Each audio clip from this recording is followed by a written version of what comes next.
નમસ્કાર દર્શક મિત્રો, ટોક વિથ ભાવનગરમાં હું છું નીતિન સોની। જે પ્રકારે કહી શકાય કે ભારત અને પાકિસ્તાન વચ્ચે યુદ્ધને લઈને તણાવ ઊભો થયો છે, ન કરે ને કદાચિત જો જરૂર પડે તો આ સમયે સૌથી મહત્વની બાબત છે એ રક્તદાનની છે। અને આમ પણ ભાવનગર માટે વાત કરવી છે તો રક્તદાન એ મહાદાન અને દેહદાન એ જીવતદાન છે, એ સૂત્ર આપ્યું છે ભાવનગરના સમાજ સેવક સ્વર્ગસ્થ માનભાઈ ભટ્ટે। અને આ જે બીજ હતું એ આજે વટવૃક્ષ થયું છે ને, એટલે જ ભાવનગરમાં જ્યારે આપતીનો સમય હોય છે ત્યારે રક્તદાન કેમ્પ થતા હોય છે। આજે આપણે આવી પહોંચ્યા છે અહીંયા ભાવનગરના જે વાઘાવડી રોડ છે ત્યાં પણ મેગા રક્તદાન કેમ્પ છે। આપણી સાથે કે જોડાયા છે, આપણે તેમને પૂછશું સાહેબ કેવા પ્રકારનો કેમ્પ છે?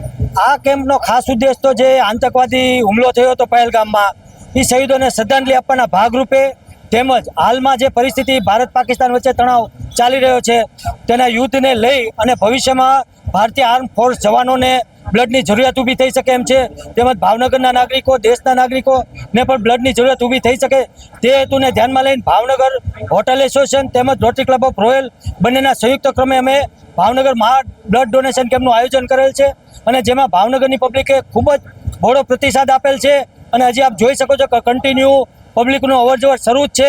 તે માટે ભાવનગરની પબ્લિકનો ખૂબ ખૂબ આભાર માનું છું। જય હિન્દ, જય ભારત। આપણી સાથે સુમિતભાઈ જોડાયા છે, રેડક્રોસ સોસાયટી છે એમના, તેઓ ભાવનગરના ચેરમેન છે। આપણે તેમની સાથે વાત કરવા। સુમિતભાઈ, આપ તો વર્ષોથી આ સેવાકીય પ્રવૃત્તિ સાથે છો, જે પ્રકારે અત્યારે પરિસ્થિતિ છે, યુવા પેઢી ખાસ કરીને રક્તદાન માટે આગળ આવે, શું કહેશો? ખાસ કરીને અત્યારે જે આ માહોલ દેશમાં બન્યો છે, યુવાનોમાં સ્વયંભૂ આ માટેની જાગૃતિ જોવા મળી। ખાસ કરીને ઉનાળાના સમયમાં બ્લડની શોર્ટેજ, અમારો આ કામનો એક્સપિરિયન્સ 25 વર્ષનો છે, પણ આ 25 વર્ષમાં પહેલી વખત એવું જોઈએ છે કે સ્વયંભૂ રીતે લોકોને બોલાવ્યા કરતાં પણ દેશની માટે આજે જે એકતાનું વાતાવરણ ઊભું થયું છે એના માટે બધા સ્વેચ્છાએ આવીને રક્તદાન કરે છે। આજે ભાવનગરની જરૂરિયાત જોઈએ તો દર્દીઓ માટેની પર ડે 300 થી 500 બોટલની વચ્ચેની જરૂરિયાત રોજની હોય છે। એની સામે દેશ માટે પણ રક્ત એકત્ર કરવા માટેનું આ કામ હતું।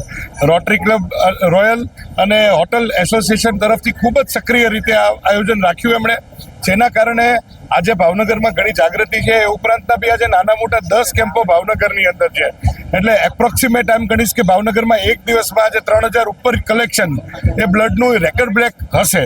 જેમ દેહદાનમાં વાત આપણે અગાઉ કરી કે 1058 જેટલા દેહદાન એ આખા ભારત દેશની અંદર એક ભાવનગર જિલ્લો એવો છે કે જ્યાં 1058 ઉપર દેહદાન થયા હોય, એમ રક્તદાનમાં પણ ભાવનગર હૃદયથી રક્તદાન કરે છે। એટલે મને લાગે છે કે દેશના સુપોતોને જ્યારે પણ જરૂર હશે ત્યારે ભાવનગર જિલ્લો કદાચ મોખરે હશે। આજે આપણા ભાવનગરમાં રક્તદાન યજ્ઞ જેને કહી શકાય એનું આયોજન કર્યું છે અને અભૂતપૂર્વ પ્રતિસાદ જનતાનો મળ્યો છે। લોકો લાઇનમાં ઊભા છે લોહી દેવા માટે, પણ અત્યારે જે પરિસ્થિતિ સામાન્ય થઈ ગઈ છે એટલા માટે આપણે એટલું જ ભેગું કરીએ જેટલાની જરૂરિયાત ઊભી થઈ શકાય અને જેટલી આપણી સ્ટોરેજ કેપેસિટી છે, જેટલો લોહીનું વ્યય હોય છે એના પ્રમાણે આપણે ભેગો કરીએ। પછી અમે લોકો બીજી જો વેટિંગવાળાની સીટ પણ મેન્ટેન કરી રહ્યા છીએ અને જ્યારે પણ જરૂર પડશે ત્યારે આને પણ બોલાવીશું। નગરજનોને સંદેશા આ છે કે એકદમ શાંતિનું વાતાવરણ છે, કોઈ ગભરાવાની કે કોઈ પણ અફવામાં આવવાની જરૂરિયાત નથી અને અત્યારે સીઝ ફાયર જે કાલ સાંજે થયું છે એનું પાલન પણ થઈ રહ્યો છે।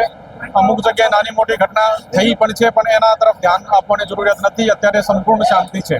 આજે જે વર્તમાન પરિસ્થિતિના અનુસંધાને અને કલેક્ટરશ્રી અને સરકારશ્રીના આદેશ પ્રમાણે અમે એક સરસ રક્તદાન કેમ્પનું આયોજન ગોલ્ડન ગ્રુપ ભાવનગર અને બિઝનેસ સેન્ટર વેપારી એસોસિએશન દ્વારા અમે એક આયોજન કરવામાં આવ્યું છે અને તેમાં અમને ખૂબ સારો પ્રતિસાદ મળ્યો છે અને દરેક રક્તદાતાઓને ચાંદીની લગડી તેમજ એક કિચન અમે એક પુરસ્કાર તરીકે ભેટ આપીએ છીએ અને ખૂબ રક્તદાતાઓએ ભાગ લઈ અને અત્યાર સુધીમાં બહોળી સંખ્યામાં રક્તદાતાઓએ રક્તદાન કરેલ છે।